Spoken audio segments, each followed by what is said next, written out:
ગોવિંદદેવગીરીજી મહારાજ હમણાં ત્યાં પધાર્યા હતા, જે રામ જન્મભૂમિ મંદિર બની રહ્યું છે એના નિર્માણનું સૂત્ર તેઓ સંભાળી રહ્યા છે અને રામ જન્મભૂમિ મંદિરનો જે ટ્રસ્ટ છે એના કોષાધ્યક્ષ પણ છે અને યોગીજી મહારાજના પણ એમને આશીર્વાદ લીધેલા અને એક સમયે સત્યમિત્રાનંદ સ્વામી ગિરિજા એમના શિષ્ય તરીકે એમને ઘણી બધી પ્રમુખ સ્વામી મહારાજના આશીર્વાદની પણ તક પ્રાપ્ત કરેલી. પણ આ વખતે ત્યાં રોબિન્સન પધારેલા તો ત્યાં પણ વાત કરેલી. અગાઉ અહીંયા આજ મંચ ઉપર વધારેલા ત્યારે અહીંયા પણ એમને વાત કરેલી. એમણે કહ્યું કે મારા જીવન દરમિયાન કેટલા બધા સંતો મહંતોને મળ્યો છે, કેટલા બધા અનેક એવા મેં ચરિત્રો વાંચ્યા છે અને મને જ્યારે એ બધું જોઉં ત્યારે એમ થાય કે આ બધા સંત, આ બધા જ મહાપુરુષ, એમના જેવું જીવન મારું ક્યારે થશે, એવું હું ક્યારે જીવી શકીશ. પણ પછી મને એનો એક રસ્તો દેખાયો, મહાપુરુષ સંશ્રય. એવા મહાપુરુષના ગુણો ધારણ કરી એમના ચરણોમાં બેસો અને એમના ગુણો ધારણ કરો તો તમે સાચા અર્થમાં એ મહાપુરુષને રાજી પણ કરી શકો ને એમના જેવા ગુણોને ધારણ કરી શકો. અને અહીંયા આપણને આ મંચ ઉપર એમણે કહ્યું હતું કે તમામ સંતોની પ્રતિભાનું દર્શન એક સંતમાં કરવું હોય તો એ પ્રમુખ સ્વામી મહારાજ છે. મારે ઘણી વખત સંતો રમૂજમાં પ્રસંગ કહે છે કે એક માણસ હતો, એને કોઈ જ્યોતિષી મળ્યા અને જ્યોતિષીએ કહ્યું કે તમારી કુંડળીમાં તો પૈસો બહુ દેખાય છે, તમારી કુંડળી છે જે જન્મ કુંડળી એમ કે છે કે એમાં પૈસો બહુ છે તમારી પાસે. એ પેલા ભાઈએ કહ્યું કે એમાં કુંડળીમાં તો છે પણ કુંડળીમાંથી ખિસ્સામાં કેવી રીતે આવે એ મને કહો. કુંડળી મારે તો મારા પોતાના કામમાં આવે કે કુંડળીમાં પડ્યા મારે શું કામના, એમ આપણું વર્ણનમાં પડ્યું રે એ શું કામનું.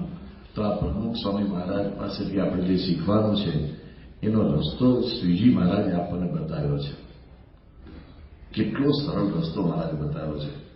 મહારાજે કહ્યું જેમ જેમ સંતના ગુણ ગ્રહણ કરતો જાય એમ એમ એનામાં એક ગુણ આવતા જાય છે. આ પ્રમુખ સ્વામી મહારાજ, આજે વર્તમાન સમય પરમ પૂજ્ય મહંત સ્વામી મહારાજ, તો એમના ગુણ આપણામાં આવે એનો સરળમાં સરળ રસ્તો એક ગુણ ગાયા કરીએ, એક ગુણ એકબીજાને કીધા કરીએ, એક ગુણ નિત્ય એનું સ્મરણ કર્યા કરીએ, એક ગુણનો મહિમા વિચાર્યા કરીએ. That is the only and only way. આ કોઈ સાધનાથી ગુણ આવતા નથી, આ કોઈ તપસ્યાથી ગુણ આવતા નથી. કોઈ માણસ ગમે સાધના કરવા લાગી જાય તો એનાથી કે આવી સાધુતાને પ્રાપ્ત થાય એવું કોઈ નિર્ધારિત નથી. આપણે કથામાં અનેક વખત સાંભળ્યું છે કે મોટા મોટા સૌભરી ચ્યવન ઋષિઓના કેવા તપ હતા. એક બહુ જ મોટા મહાત્મા પ્રમુખ સ્વામી મહારાજના દર્શને મુંબઈ પધારેલા, એમણે એનું જે વર્ણન કરેલું કે એમણે કેટલી બધી સાધના કરી, કેટલા બધા એમણે હિમાલયમાં વર્ષો સુધી તપ કર્યા હતા અને ઉંમર તો બહુ નાની હતી પણ એ બધું જોઈને પ્રમુખ સ્વામી મહારાજ પોતે આમ ગળગળા જેવા થઈ ગયા અને એમણે કહ્યું સ્વામી મારી સાધનામાં શી ખામી રહી જાય છે તમને કહો. ત્યારે પ્રમુખ સ્વામી મહારાજે કહ્યું કે તમારી સાધનામાં તો કોઈ ખામી નથી પણ સમય લાગશે. તો સાધના કરવાથી બધું કંઈ આવી નથી જતું. તો આપણે માટે એટલો બધો સરળ રસ્તો સ્વામિનારાયણ ભગવાને આપણને આપ્યો છે, એ છે સંતના ગુણ વિચારવાના. સંતના ગુણ હૃદયમાં સતત આપણે આખો દિવસ વિચાર્યા કરવાનું. આપણી પાસે પૂરતો સમય છે, આપણી પાસે પૂરતી સામગ્રી છે, આપણી પાસે પૂરતો મસાલો છે, પણ આપણે માર્ગ લેતા નથી. આજે એવા એક ગુણની વાત કરીને આપણે પ્રમુખ સ્વામી મહારાજના ચરણોમાં અંજલિ આપીએ. એ ગુણ છે એમનો અહમ મમત્વથી પરપણ. પ્રમુખ સ્વામી મહારાજના જીવનમાં આપણે તો કોઈએ નથી જોયું પણ એમની સાથે જેમણે વર્ષો વિતાવ્યા છે. દાખલા તરીકે પ્રમુખ સ્વામી મહારાજને સૌથી પહેલા એમના જીવનમાં મહંત સ્વામી મહારાજ 1951ની સાલમાં મળેલા.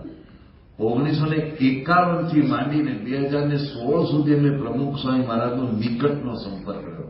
હવે આમ તો એમનું સાક્ષાત સ્વરૂપ છે એટલે અત્યારે આપણે એમને એ રીતે ઓળખીએ છીએ, પણ હું અગાઉના વર્ષોની પણ વાત કરું તો તો એમને જેના ગુણે જેના હૈયે જેવા મેં નિલેખ્યા ભાગ 4 એ જે લખ્યો છે એમાં મહંત સ્વામી મહારાજે વારે વારે આ વાત પૂટી છે, વારે વારે પૂટી છે કે એમની નમ્રતા. પૂજ્ય આનંદ સ્વરૂપ સ્વામીએ મહંત સ્વામી મહારાજનો ઇન્ટરવ્યુ લીધો હતો 1985માં, અને એ વખતે મહંત સ્વામી 1985માં ગુણાતીતાનંદ સ્વામી દ્વિશતાબ્દી, ત્યારે મહંત સ્વામી મહારાજ જે રીતે બોલે છે એ ઇન્ટરવ્યુમાં, કેટલી બધી પ્રતીતિ સાથે બોલે છે કે એમનામાં લેશ માત્ર અહમ નથી, એમનામાં લેશ માત્ર દમ નથી, એમાં લેશ માત્ર આટલું પણ મેન્યુપ્લેશન, ત્યારે મહંત સ્વામી શબ્દો કરે મેન્યુપ્લેશન, આટલું પણ મેન્યુપ્લેશન નથી. કેટલું બધું અહમ મમત્વથી પર કે એમના જીવનમાં કદાચ સૌથી મહત્વનો કોઈ પ્રસંગ આવ્યો હોય તો એમને જે દિવસે પ્રમુખ બનાવ્યા તે દિવસે આપણે બધા જ આંબલીવાળી પોળના દર્શને જઈએ છીએ, પેલી વાસણ ઉટકલ્યા ચોકડીના દર્શન કરીએ છીએ, એ પ્રસંગ અનેક વખત કહીએ છીએ, પણ જયારે એનો ઊંડો વિચાર કરીએ ત્યારે ખરેખર અંદરમાં આપણને આમ કંઈક થઈ આવે, અરે એમને પ્રમુખ તરીકે બનાવ્યા છે. હજુ એ વાતને કલાક નથી વીત્યો, હજુ હમણાં તો એને ઓફિશિયલી જાહેર કર્યા છે, અને કછોટો વાળી જ્યાં ત્યાં એ વાસણો ચોકા બેસી જાય. તો દુનિયાનું એક પણ ઉદાહરણ આવું તો લેવા, કોઈ ધાર્મિક પરંપરામાં, રાજકીય પરંપરામાં પ્રમુખો તો ઠેર ઠેર નિમાતા હોય છે, સરપંચમાં ગામ નાના સરપંચ નિમાતા હોય છે. એક ઉદાહરણ તો સુધી લાગે કે એમને પ્રમુખ બનાવ્યા કલાક પછી જે એમના ઉત્સવમાં આવ્યા હોય એના એઠા વાસણો ટકવા પોતે બેસી જાય. હવે એવું તો નહોતું કે કઈ નાના કઈ અબુધ વ્યક્તિ હતા, ઘણી બધા નાના ઉંમરના રાજકોર હોય તો રાજગાડી આપી દે અને એને વિચાર કઈ શું સમજ ન હોય, એવું તો નહોતું. 28 વર્ષની બના હતા, પણ એમની કેટલામાં કેટલું એમાં અહમ શૂન્યતા પણ હશે કે એમને લેશ માત્ર પણ એવું નથી કે હું ત્યારે આ કરું છું. બાકી એક સામાન્યમાં સામાન્ય તમે કોઈ પદવી આપો ને, અમારા પૂજ્ય સંતો અત્યારે સત્સંગ શિબિરો કરે છે, અત્યારે તો મને ખબર નથી, પણ પેલા જૂની પદ્ધતિ એવી હતી કે સભામાં જાહેરાત થતી હતી. શિબિરના અંતમાં આપણા ધીરુભા બાપુ બેઠા છે, એમને અનુભવ છે, કારણ કે જૂના વર્ષો સુધી કાર્યકર તરીકે ખૂબ કાર્ય કર્યું છે. આફ્રિકાના આ પ્રવાસમાં યોગીજી મહારાજને હવે લંડન લઈ જવાની ગતિવિધિઓ પણ ચાલુ થઈ ગયેલી, પરંતુ જ્યારે ચર્ચા નીકળે ત્યારે યોગીજી મહારાજના સ્વાસ્થ્યને અનુલક્ષીને લંડનની આબોહવા હંમેશા ચિંતાનો વિષય બની રહેતી.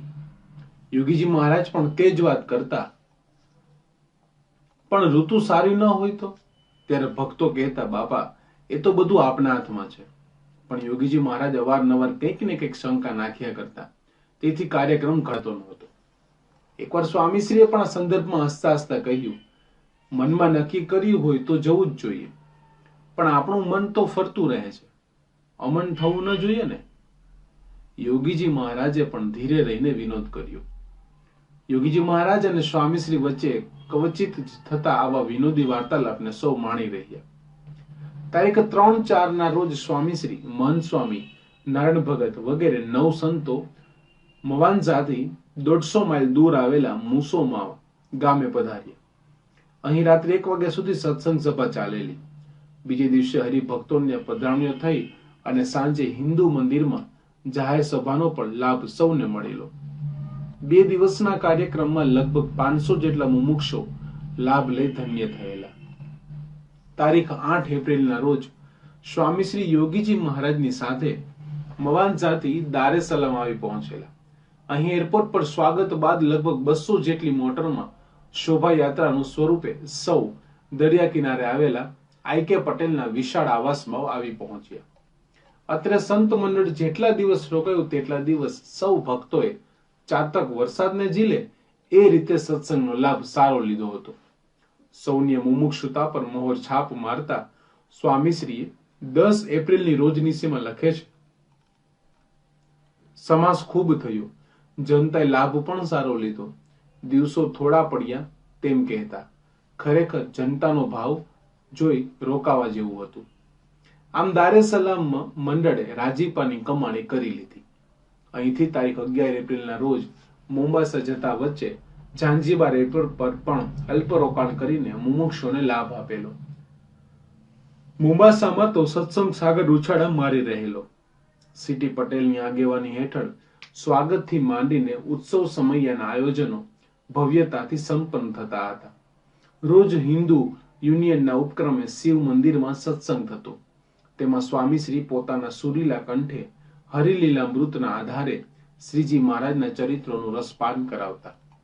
શ્રીજી મહારાજનો જન્મોત્સવ તથા યોગીજી મહારાજનું પ્રતિક જન્મોત્સવ પણ ખૂબ જ ધામધૂમપૂર્વક ઉજવાયા. યોગીજી મહારાજના જન્મોત્સવે તો તેઓને પુષ્પ હિંડોળે પધરાવીને સૌએ ઝુલાવ્યા. આ પ્રસંગે સ્વામીશ્રીએ પુષ્પહાર અને પુષ્પ મુકુટ યોગીજી મહારાજને પહેરાવીને ચિરંતન લાભ લીધો હતો. આ પ્રવાસમાં જોડાયેલા દેશના હરિભક્તો હવે દરિયાઈ માર્ગે મોમ્બાસાથી દેશ પ્રતિ પ્રયાણ કરવાના હતા. તારીખ 2 એપ્રિલની સવારે સ્વામીશ્રીએ આ સૌ ભક્તોને ચાંદલા કરી હાર પહેરાવી વિદાય આપી.